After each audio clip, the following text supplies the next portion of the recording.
Harriet Ross was born an enslaved person in Dorchester, Maryland, around 1820. An enslaved person is someone who is owned by and works for another person. Enslaved people did not get paid for the work they did.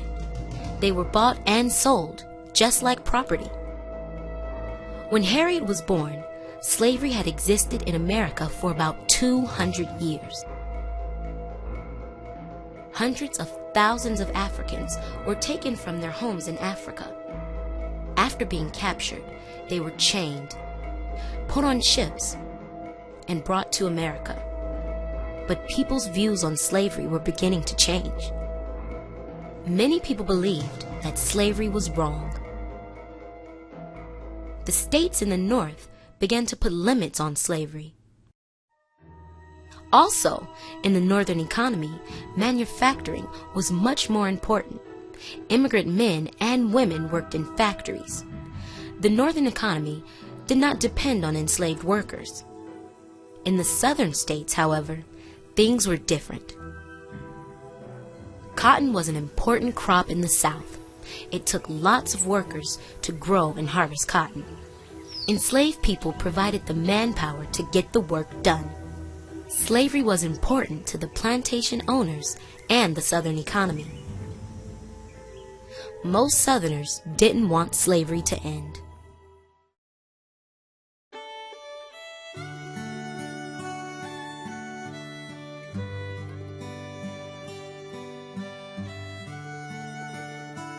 That's what life was like in America when Harriet was a child.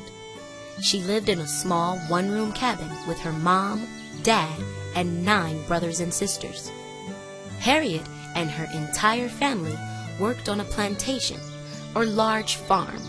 She began working when she was just 6 years old. One of Harriet's jobs was to carry heavy buckets of water to enslaved people who worked in the fields. When Harriet was about 7 years old, she was sent away from her family to another plantation. Life was very hard for young Harriet. Harriet's new owners did not treat her very well. She was fed scraps of food, and they made her sleep on the floor with no blanket. Harriet kept warm by sticking her feet in the ashes of the fireplace. The woman Harriet worked for was never happy with the work Harriet did around her home. So she sent Harriet to work outside, setting traps for muskrats. The job required Harriet to stand in a cold river all day long. It was hard work, but she enjoyed being outside with nature, watching the animals in the free-flowing river. Over the next few years, Harriet was sent to different plantations where she had to do housework. One job Harriet had was taking care of the slave owner's baby. She would have to stay up all night and rock the cradle. If the baby cried, Harriet would get whipped. Actually, anytime her owners weren't happy, Harriet would be punished. One day, Harriet decided to run away. She was tired of being whipped, but after several days, she went back to her owner. Eventually, she was sent back to the plantation with her family. And even though she was young, she was forced to work in the fields. The work was hard, but Harriet enjoyed working outside. She enjoyed seeing the clouds in the sky and the birds fly by. She would often wonder what it would be like not to be an enslaved person, but to be free.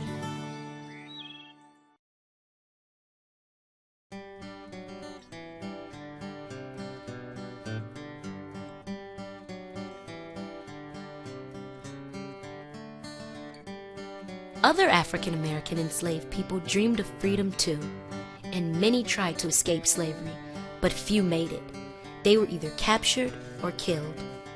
As Harriet got older, she began to hear stories about enslaved people escaping from the South and traveling north to freedom on the Underground Railroad. The Underground Railroad was not a real train, and it wasn't underground. It was a system of secret trails and hiding places enslaved people followed to get to freedom. Harriet asked lots of questions about the Underground Railroad, but no one really knew anything about it. Harriet knew in her heart that one day she would escape. Harriet knew it would be important to learn how to survive in the woods. Over time, her dad taught her about the woods and swamps. He taught her which plants and berries were safe to eat and which could be used as medicines. Harriet learned that moss only grows on the north side of trees. That would help her to keep moving north towards freedom. Harriet got married to John Tubman when she was 24 years old. Her husband didn't want to hear about escaping, so Harriet kept her secret of being free to herself.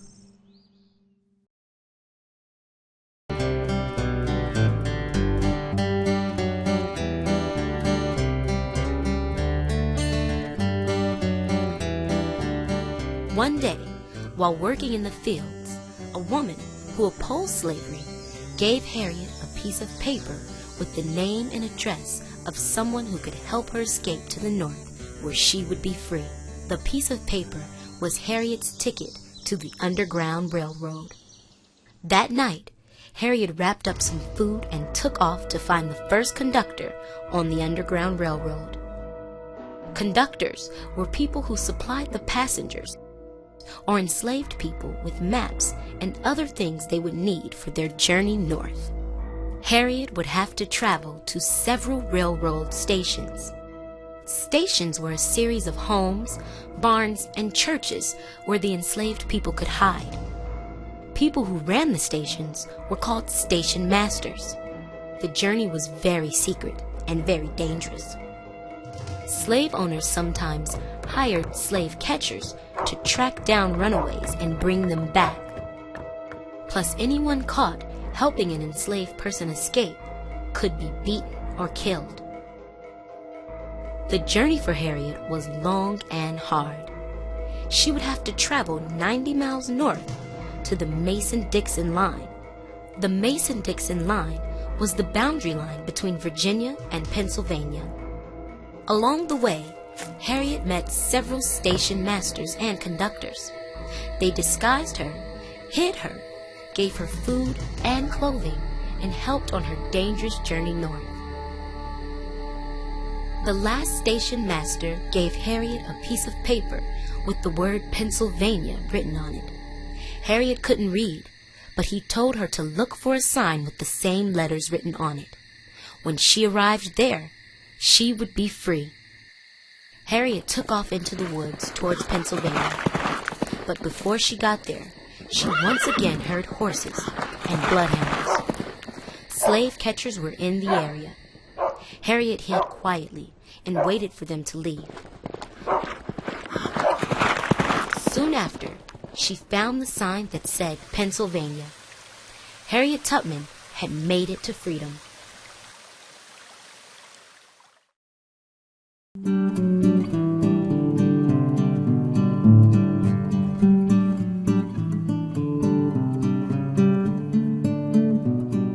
Harriet made a promise to herself that one day she would go back for her family.